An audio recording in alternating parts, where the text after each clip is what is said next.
And it was a crazy back and forth game, and I'm hoping that we get to see some innovation from FlyQuest. The Ivan respect band already, the Renekton respect band as well. Hanwha Life not showcasing any ego against FlyQuest Surely today. we ban Yone against Zeka. Come on. Surely. Oh, no. They don't. All right, What is well, this dark it is a best of technology? 3, so we have to talk about what they can do for game 2. I will not speak. If I speak, I am in big trouble. Big trouble. I'm just here so I won't get fired. Yone locked in for Hanwha Life Esports. I have some thoughts. You would have to expect this to be exactly Look, that's what a they man would of do. confidence. That's Whippo's face, stern look, So confidence. there have been rumblings, from the FlyQuest camp that they're cooking some crazy stuff up, that they're looking to surprise some teams. So hey, if you have something that you believe to be a true counter, maybe they believe Cassio is that counter. Obviously, the miasma can be pretty strong. If you go in, you can't snap back if you are on that W. Quad already did bring it out, once so far this tournament. It is a pick that he's very comfortable on. So it could be pretty exciting. We'll see if that can actually make that happen. But I am definitely really, unsure about if you're going to be able to shut down Zeka on the Yone. In fact, there's only been now, I think, 4 losses actually on Yone, in the main stage. And it had only been the LEC mid laners that had actually lost on it until Showmaker just lost once last game. But you're giving a guy who won a world championship playing this stuff. Like, this is his style. This is how he dominated. This is how he was showcasing himself as the best in the world at that time. And so it's going to be really tough. The funny thing to me is we just saw DK's version of Yone Sejuani and they Jax, lost. and they did lose. That is one takeaway. Another one. I'm with you. Yeah. Isaac, your responses to what Thaddeus and I are saying in this draft need to be studied. Yeah. I thought we were on the same wavelength here, boys. We don't have the synergy from the first game. Well, with the Amumu locked in point, and the Thaddeus. Cassio They are doomed, you're right. the FlyQuest draft is, again, one that we saw from Top Esports, which is heavy revolving around crowd control. The miasma you already talked about from the Cassio, the ultimate that provides from Amumu, and it's just also another comfort pick, I feel. I feel like FlyQuest right now are drafting towards comfort. I don't think that they're showing anything new, because as you already highlighted, we saw this a lot from their domestic performances as well. Yeah, Cassio definitely, he didn't play a lot domestically because obviously it was 80 carry meta, but he did bring it out already at Worlds. And Quad, when he was first signed by FlyQuest, people were looking at it like, okay, you're kind of just like a similar Jensen player. You are a guy who plays a lot of the control mages. That's really what he was doing in Academy. So, he had kind of branched out a bit from that. But obviously Mumu was a big pick for Inspired in the playoffs. And when you think about the shift for FlyQuest, from regular season 2 playoffs, it was very heavily about Inspired playing for himself, playing to carry on these hyper carry AP style champions. In playoffs, he became more of a guy who was playing for his carries. For Quad and for Masu, he developed a lot of faith in these players that if he sets them up for success, they were going to get the job done. And that's where he was playing a lot of Ivor, and that's where he was playing a lot of Amumu. And in this case, I think it's going to be all about that counter engage. And if we're talking about engage, lots of engage supports banned here in the second half of the draft. The Rakan, the Alistar, the Leona, also the Poppy taken out there by HLE. Let's see what FlyQuest wants to go with here. That Kalista loves to pair with somebody who can be aggressive in the lane. I'm a little, I was thinking to myself, Garen could be really good here. Urgot is a Whippo special. It definitely is. When I heard they were cooking, I was kind of thinking, okay, well, you're probably just going to pull into your bag of tricks that you've already kind of shown. When I think of Whippo and I think of some of his unorthodox picks, I think of Urgot, I think of Garen, I think of, things like Olaf. He does have those sort of styles. And so this could be pretty strong for them. We'll see if he's going to be able to lane up against Doran on this Jax. That is a quick That was locked in. fast. This is full dive. Yeah. And I think Renata's up, man. Kai'Sa's just really good because of I want Renata so badly. I mean, Kalista Renata also a very strong bot lane 2 versus 2. And just look at it, it's 4 melee champs and it's full dive. Like, Renata is the best pick here, and so I am glad that they're going to lock this in. I do think the draft is strong from FlyQuest, but at the same time, if things start to go bad at all, they are going to go really bad. You're going to get run over by a comp like this that can, win out in both the side lanes. I do think you get outscaled in the side lanes pretty heavily. The 5v5 on FlyQuest so is strong, and the counter engage is going to be difficult for HLE to deal with. If you're trying to go for this front to back fight, you dive in there, all of a sudden you're a Mumu ulted, then there's a hostile takeover coming out, you're a miasma. You can't really, have a lot of mobility in those situations.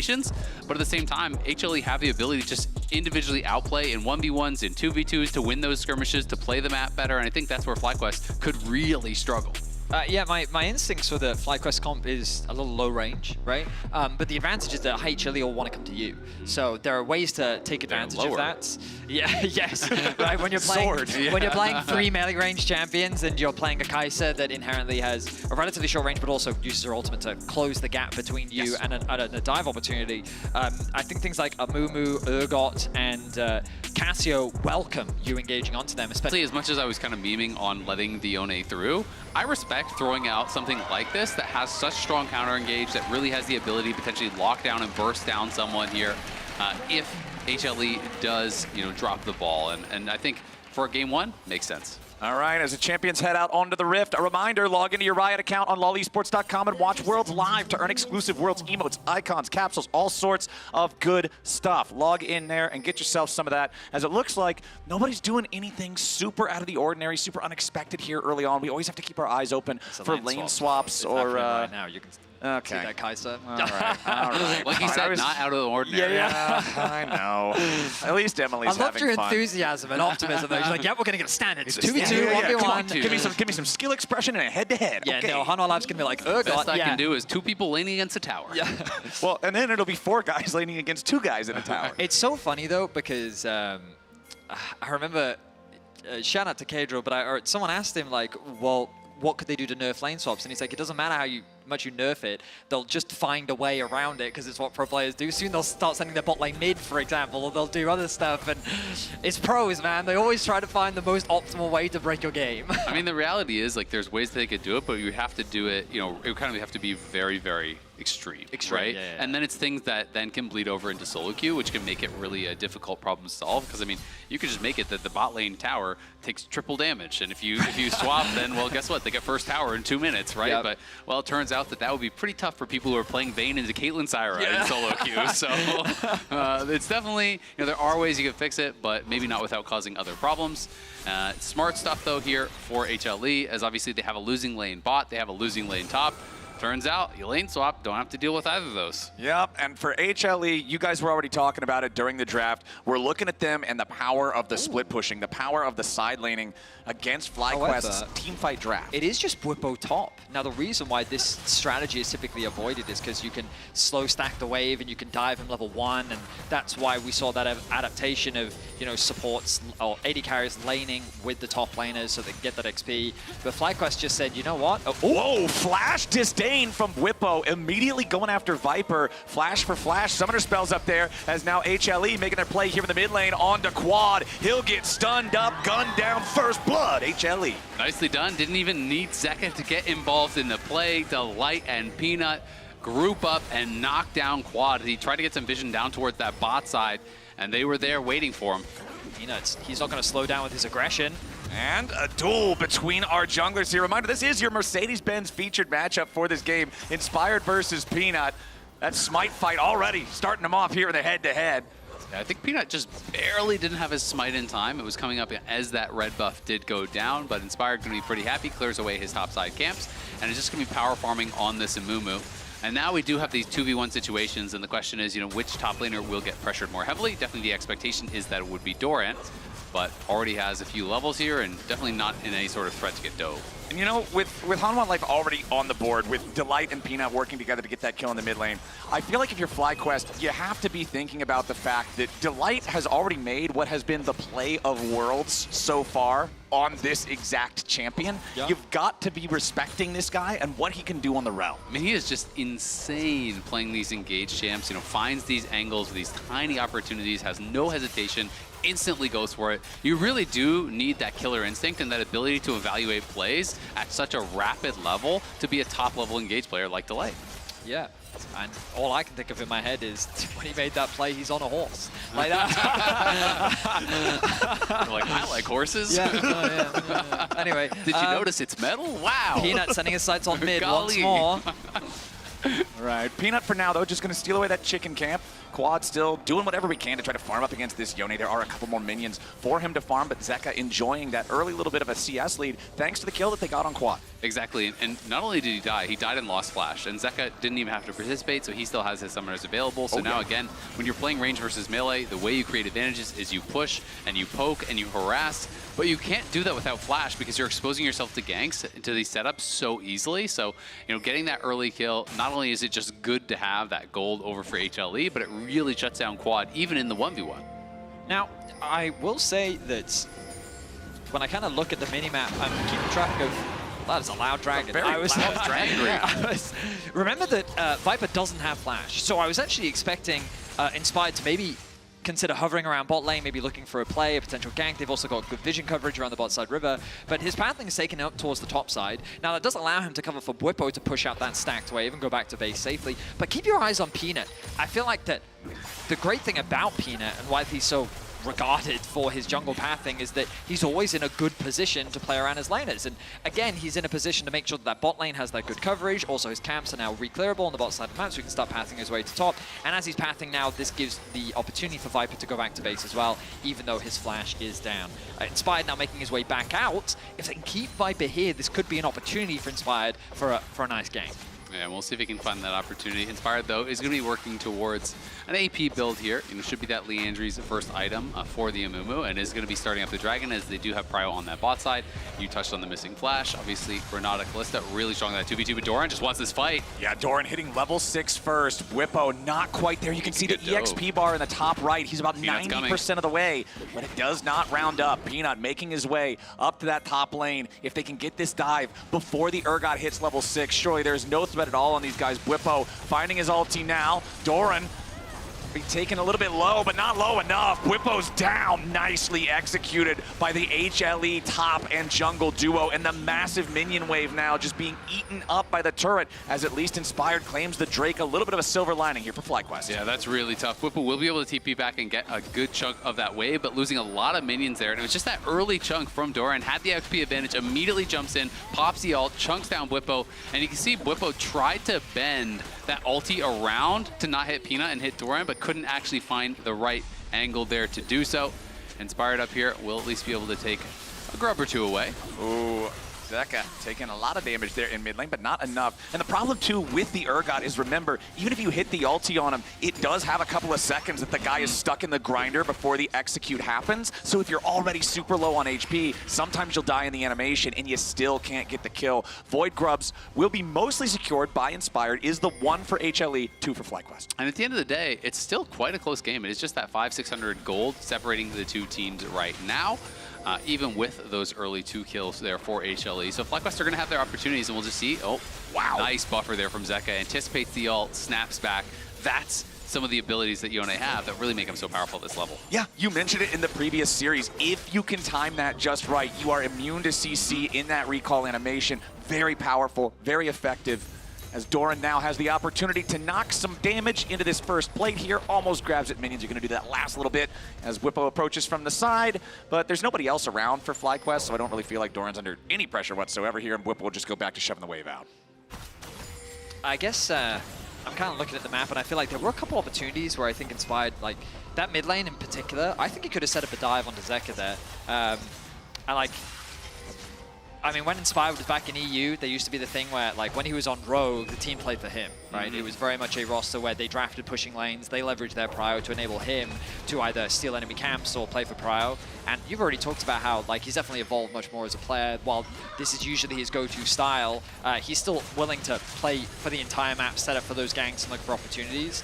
The only concern I have right now for FlyQuest is that by prioritizing these neutral objectives, I think that their individual laners are, like, getting pretty healthy leads. And while Viper is falling behind, ultimately, like, I look at this mid lane, there's already about a 2-wave lead. On the top side of the map, because Doran has been able to get a play in top lane and in bot lane, he's got a healthy gold lead. Peanut is very healthy, and so FlyQuest are doing well on the objectives, but the gold advantages are slowly starting to build for HLE. Yeah, they absolutely are. And that's kind of the expectation, though, right? You know, these players are so talented individually. You're expecting that they're going to get more done in those 1v1s, in those 2v2s. Oh, see, Quad in trouble. Nice engage from Zeka, going in for the Fate Sealed. One little bit more damage onto Quad, and the minions finish him off. The minions betray FlyQuest at last, and Zeka takes the solo kill in the mid lane. I mean, yeah, just a flat-out solo kill from Zeka. Azael, you highlighted the risk of giving a player like Zeka this champion, and you're seeing firsthand the consequences. I mean, he won a world championship playing these melee champions. You know, even when it was full-on AD carry meta in the LCK, still one of his most played champions was Yone, right? And it's even better now in this meta, so it is very difficult. Nice sidestep from Masu. Yeah, Masu staying alive for now, but the hostile takeover just misses everything. Masu and Busio trying to fight back, but Masu's bailout isn't going to be enough. Peanut ends up taking the kill, and now Busio has no way out. HLE, the easy 2v2 here, gets Doran paid back in the mid lane. Zeka's trying to get out. FlyQuest are finally on the board, but HLE are still doing better. Yeah, that ultimate from Busio was just awful, though. If he actually connects a good ulti, even if he had to flash reposition, if you hit both there, that is a very playable 2v2. Potentially you force flashes out or maybe even get a kill. Instead, it cost them so much on this top side, but we're going to watch and see how FlyQuest did get a kill here on Zeka. Whippo down at levels. Oh, but a nice punish. Flashes in, connects the E, the follow-up from Inspired. The chain CC doing its work as Zeka really doesn't get an opportunity to move. And that could be a preview of what's to come for Zeka later on into the game. But right now, Zeka finds himself in a very... Always looking at the bright side, Azael. That's me. Now, FlyQuest are going to move their bot lane in towards mid. With the dragon spawning in about 30 seconds, they can leverage this to try and get prio. But notice, once again, Zeka now off in a side lane, very close to that play to the Ruin King spike. And it's also just so problematic because Doran, obviously, when you pick Urgot into him, you're trying to win that 1v1, you're trying to get ahead of the game. Doran has been so accelerated because he's been playing with Peanut very, very well. He's picked up 2 kills, he's gotten assists, he's gotten multiple plates.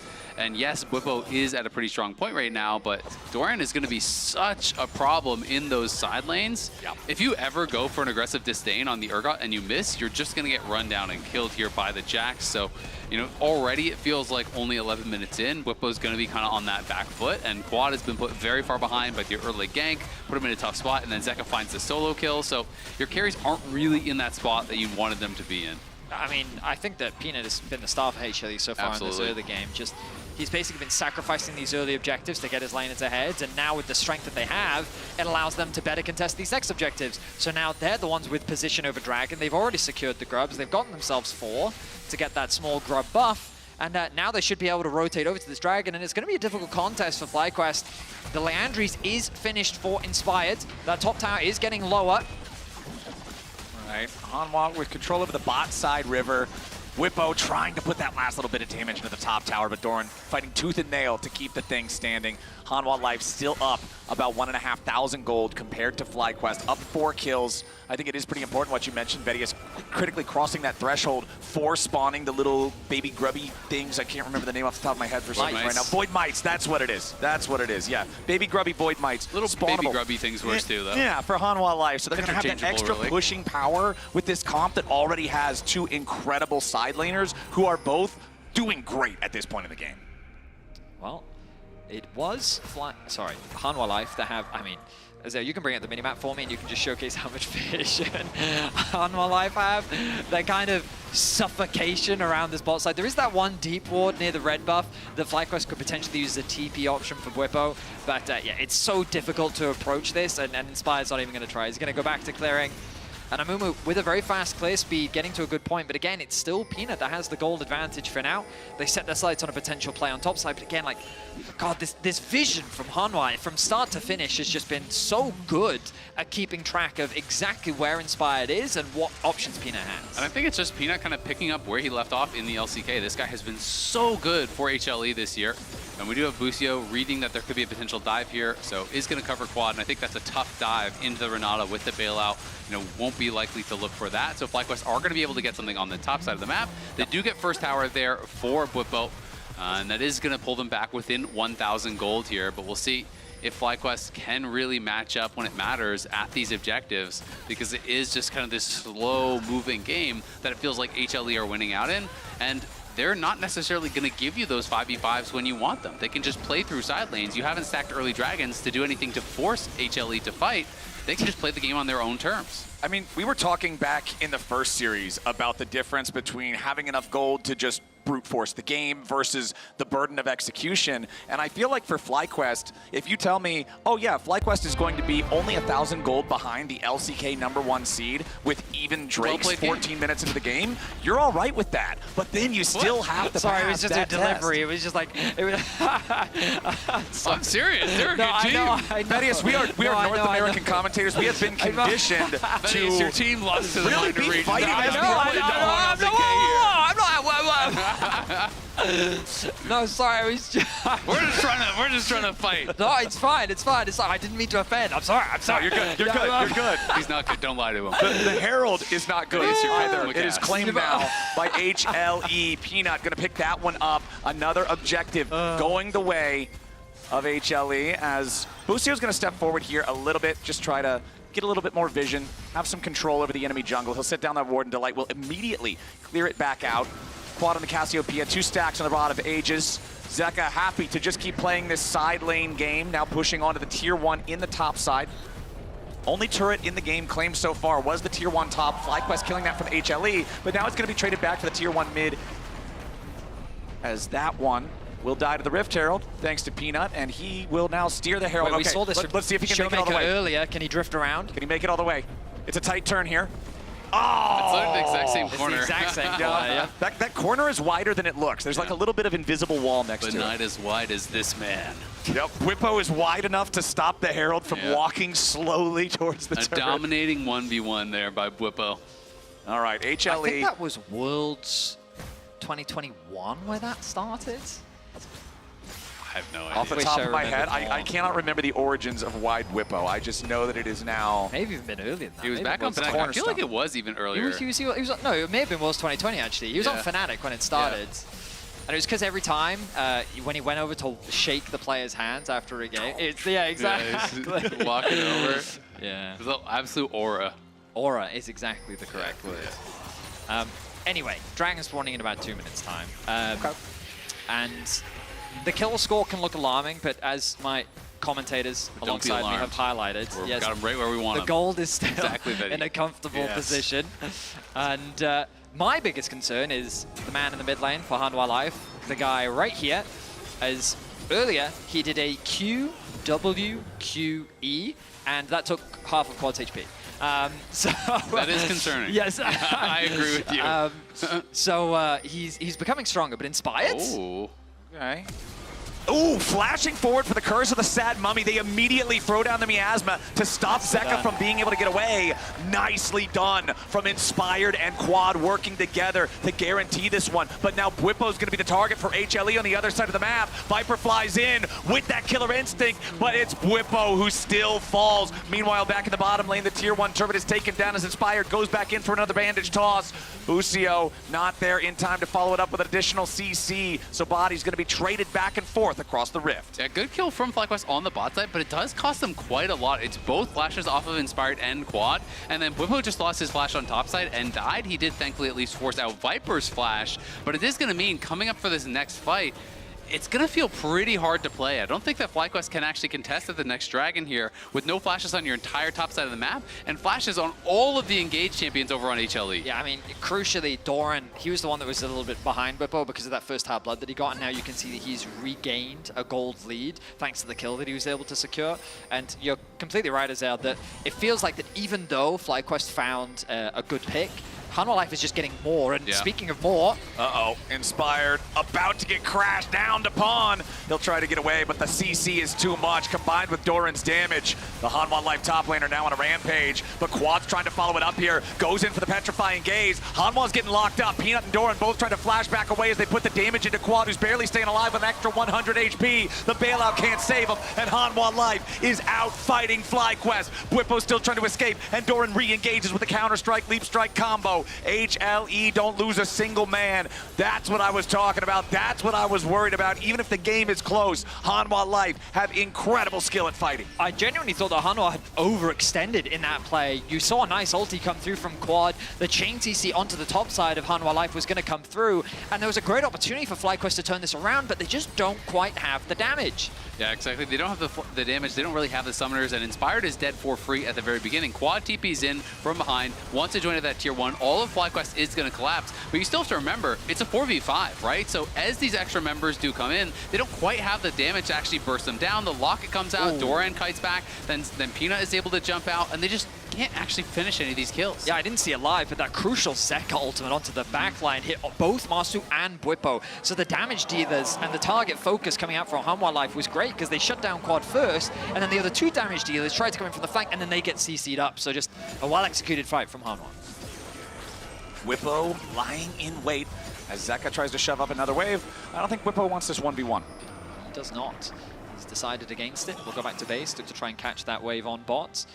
Right now, it's FlyQuest setting up control around the top side of the map. Baron is now alive. I can't imagine Hanwha Life are going to start this one off immediately, but they don't really need to. They're in a good position. Yep. Yeah.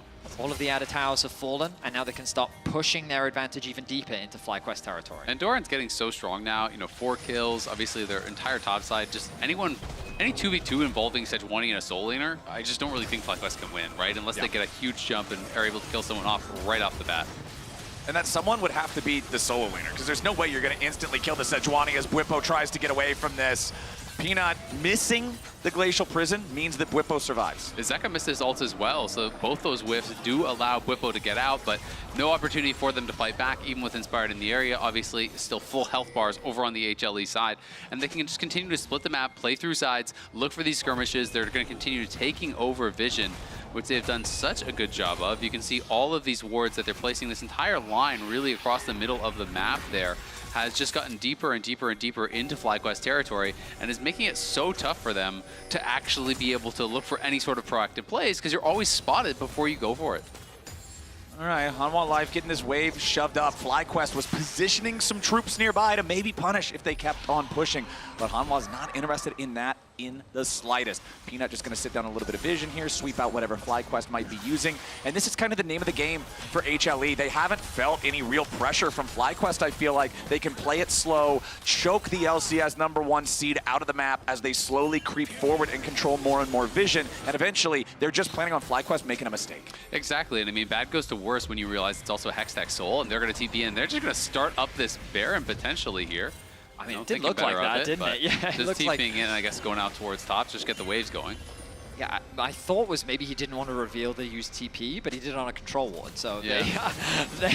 they know that that's happening. So either way, he catches the top wave, starts to put pressure on, and you've got this 1-3-1 setup with Hanwha Life leaning towards Doran, trying to provide that cover. And again, look at these small pockets of wards that they're able to find. They just, it's so good from Hanwha Life. They consistently do this throughout the game to just keep track and provide safety. The first time that they didn't do that was when Zeka gets caught in the bot lane. And now they actually are starting up this Baron here. FlyQuest has really been stymied by this ward. It caught them on that last play they were looking for, and they sweep out the brush. I think it's but gone. They just don't realize it's there. Yeah, FlyQuest, they're way too late. Inspired, he even gets caught with a Glacial Prison and the Magnet Storm, so there's no chance for a steal. Now Zeka tries to jump in. Delight's surely going to be caught out here. Inspired with the flash over the wall, tries to get the damage he needs. Bwipo flashing forward with the Fear Beyond Death, chasing down Viper. Bwipo's going to grab that kill. It's 3 dead on HLE. It was a Baron for the Korean team, but North America takes 4 in trade. Yeah, 4 for 0 off the back of that. FlyQuest heavily commit to this, and they could get even more here.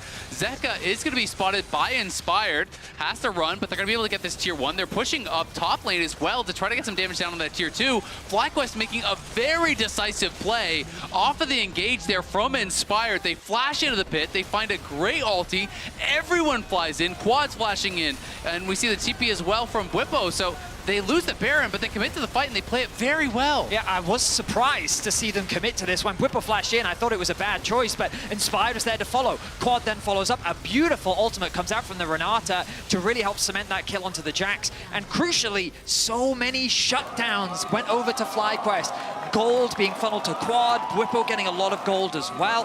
That's going to complete a lot of their second major items and crucially deny this Baron. Minus 1.9k, the Baron power play. And the gold is really now within striking distance. But again, the question becomes, can you win the next fight? Because again, you look towards these summoners. Uh-oh, that's not a fight, man. That is an execution for HLE. They catch Inspired right there near the Gromp. They pick him off, and it's 10 seconds to go until the Drake spawns. That'll move HLE to Soul Point. Exactly, Soul Point for that Hextech Soul, very problematic. I don't think FlyQuest would have been able to fight for for that one either anyway. You know, without flash on Bwipo, without flash on Quad, they won that fight, but it cost them a lot. There are no summoners on HLE's Viper, though, so maybe can look for an opportunity there. But for now, FlyQuest have just got to try to hold the base. But look at how the pick has allowed them to siege bot, and then Zeka, who still has the Baron pressuring in mid. He doesn't overstay his welcome, though, because they're just trying to force FlyQuest back for that dragon that you were just talking about. Exactly, and how big of a gold swing it was. You know, it was a negative 1,800 Baron power play, and that just went up to a negative 400. Now it's negative 600. Yeah, sure, that's not great, but that was just a swing of more than 1,000 gold off the kill on Inspired, the taking camps, the pushed waves. HLE, again, you know, getting that edge and going right back into the driver's seat. What this should tell HLE is, first of all, taking a fight against this FlyQuest comp is dangerous, right? Especially in an enclosed space like that, where they're able to land the multi-man Amumu ultimate combined with the multi-man Renata ultimate. And I think that HLE is going to be a little bit more hesitant to take the full 5v5, but ultimately with their comp, they don't need to. They can continue to play the sides, and they can look for picks similarly to what they've done, and this will force FlyQuest to spread out, where they're not as strong in the skirmishes, the 2v2s, the 3v3s, where Jax, Yone, Sejuani really thrive. And that's where it's so hard for FlyQuest, right? Because as you say, they thrive so much in these 2v2s and 3v3s on HLE's side. So FlyQuest, they have to overload one side of the map, try to really force, and if they can't get that, well, you can't really send two that win this fight against Zeka and Peanut. And unfortunately for FlyQuest, because they didn't really have, yes, they got the first dragon and they got the first few grubs. Outside of that, they couldn't really control objectives, so they don't have any pressure or setup to force HLE to fight on their terms. So basically what FlyQuest is looking for now is Soul, 4 minutes away, Baron, 2.5 minutes. These are the objectives that FlyQuest need to find purchase on to stand a chance to turn this game around. But that being said, honestly, I'm pretty happy with how FlyQuest have played. They are within striking distance in this game. Yes, it is going to be very difficult for them to win the next fight. Yes, HLE is positioned to do, you know, enough damage to potentially end this game in the next 5 minutes. But if FlyQuest are to win a fight at this next fight, Baron, at this next Dragon, it could be anyone's game because they've shown that they can win 5v5. Let's take a look at some item power spikes as we are anticipating this next big fight. You can see Kai'Sa at the 3 fully completed items now. You've also got 3 full items completed for quads. Cassio, there's your Glacial Prison. Zeka wanted to jump in and follow it up, but Inspired chases him back to the Soul Unbound. TP's about to arrive from Bwipo. Zeka with a flash away, barely staying alive. Hostile takeover forces out a couple of flashes, but doesn't get a whole lot. Delight's now going to be put into the grinder. Fear Beyond Death finds him. Inspired, and the rest of FlyQuest chasing after Peanut now. Masu, spear after spear, and he's ready to go. It's 2 dead on HLE. FlyQuest with another big fight. Masu with a beautiful cleanse there as well. On the ultimate from the Sejuani, instantly is able to cleanse out of that, sidestep the follow-up play, and they get the kills. They're pushing the tier 2. They're trying to defend the base on the other side, though, as Jax is pushing here into quad. Crucially, we once again... Viper with the killer instinct, he goes in after Masu. The bailout is not there in time. Viper with a 1v2 shows his fangs. Wow, incredible play there from Viper. I was just about to highlight once again how FlyQuest team fighting is something that Hanwha Life have to respect. They tried to force a pick onto mid. It turns into a bigger fight than they were expecting. But in the individual skirmishes, if you can find those, Viper proves how Hanwha Life are able to find those opportunities. Yeah, I mean, that is just huge for HLE. When you get a big play like that, you start to build some momentum, and then it's a bit of a backbreaker to have an outplay like that coming through from Viper. Finds the angle, gets in, is able to finish off Masu even through that bailout. And Masu quite behind now individually as far as the gold is concerned. We can watch this fight one more time, though. Look at that cleanse. That was instantaneous there from Masu. Is able to sidestep the ultimate as that follow-up from Zeka. Really well played. And it allows FlyQuest to just pile in here, go for that first initial kill there, on to Delight, get the Fear Beyond Death, and the Fear onto Peanut. And then they turn it onto the Sejuani. Now, though, as we cut back to live. Back to live, and Bwipo is in a 1v4. Sterix Gage to try to keep him alive. Inspired jumps in. Hostile takeover forces HLE back the other direction. Peanut now in some danger himself. Right back into the grinder. Oh, he went through the portal. They're trying to flank them. But now, Bwipo trying to juggle Viper back around the other direction. Viper's in a bad spot, trying to use the stasis to stay alive as Bwipo gives him the thumbs up. Bwipo stays alive. Inspired and Quad now looking for a little bit more back at Doran, who goes for the flash counter strike, but it ain't gonna work out so well. Doran dies with a petrifying gaze. It'll be Baron for FlyQuest! Whippo survives, they kill Peanut, they get Doran, they take down Viper, they lose no one, and they're gonna get the Baron as well! Once again, Hanwha Life over-forced the play. They think that they can get a quick and easy pick onto Whippo, but the play turns on its head. With the Baron secured, FlyQuest can reset and look to contest the Dragon. And I really underestimated how tanky Whippo actually is at this point. He has Jackshow and Asterix. Asterix is He it. is very, very tanky. Goes with his name. The E-shield is big. The Asterix barely keep him alive. And look at everyone coming in here. The Guardian Shield from Busio. The ultimate, the bailout, everything is there. Viper tries to go for the hero play here. Has that plasma onto him. Goes in, but everyone from FlyQuest immediately turns. The flash forward from Busio. The flash forward from Masu. They all pile in to bail out their top laner. Yeah, the shielding there was fantastic. Whippo almost lost his life at the very end, but it was enough. The Dragon not stolen. Peanut. Yeah, Peanut wanted to jump over the wall. He has no flash. Peanut trying to flex there, steal away, earn the soul, but instead it's just another death for HLE. Things are quickly falling apart. FlyQuest need to remain calm, though. In a situation like this, you're poised to turn this game around, and you don't want to be overzealous. Recognize your strengths on the map. They're sending 5 members to the top side. I think they need to catch mid-wave. They need to control mid and top. Leverage is bound to start threatening on Hanwha Life side of the map.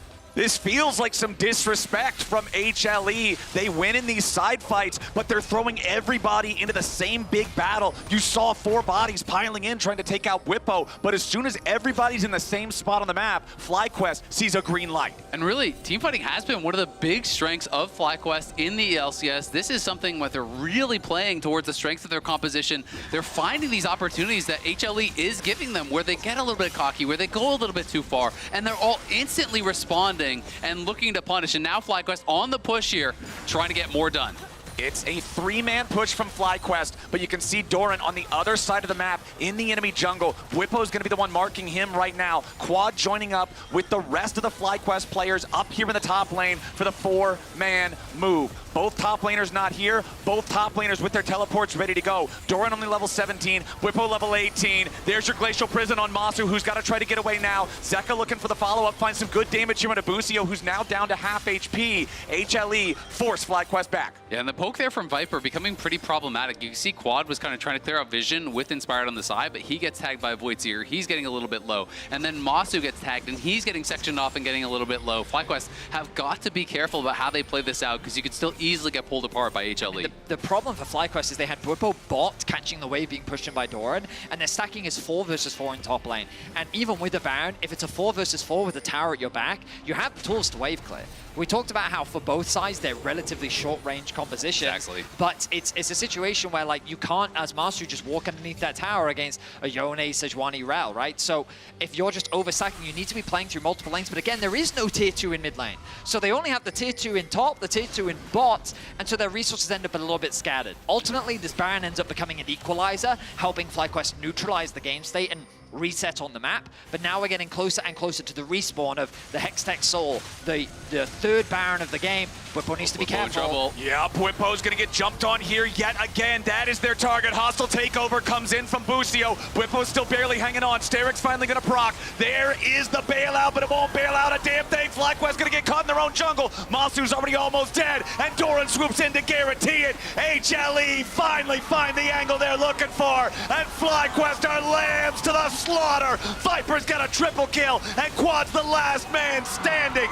HLE beat him down into the dirt. It's a quadra kill for Viper, an ace for HLE, and a victory march down the mid lane. It was a lot closer than a lot of us were expecting, but the outcome stays the same. HLE, 33 minutes in, will barrel straight to the Nexus and a 1-0 lead.